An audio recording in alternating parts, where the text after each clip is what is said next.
The woman turns around and realizes to her horror that her boyfriend has suddenly returned home at this very moment. In what seemed like a normal move, the woman suddenly ran back to her room in a panic. But just then, the sound of flushing water in the restroom caught the man's attention. Immediately after a strong man out of the restroom, the two men look at each other and the moment looks a little awkward. Just at this time, the two men at the same time to see the pistol on the table, but the man at this time a slight smile, and then slowly walked to the front of him. But the two did not appear to be overexcited behavior. Just after a glance at each other, the man calmly went back to the room to find the woman. I did what you told me to.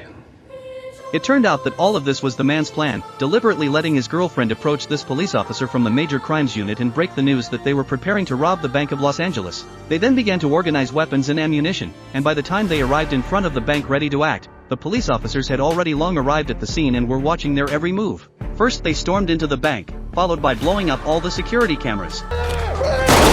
Then they made everyone pull out their cell phones and raise them above their heads and kneel on the ground, and then collected everyone's cell phones. Strangely enough, their boss then pulled up the bank manager and immediately told him to call the police. At the same time, the police monitoring outside also received the news and suspected that this must be a trap, so they immediately ordered the surrounding police to stay away. But just as the words left his mouth, the police who received the call rushed over from all sides. The robbers, on the contrary, were much more calm after seeing this situation, and then they asked the bank manager to call the police again, requesting them to send a fully fueled car over within 30 minutes immediately. If the time exceeded 30 minutes, they would kill a hostage every 5 minutes. As soon as the words left his mouth, however, one of the robbers pulled up one of the hostages and dragged him into the restroom, where he shot him directly to death.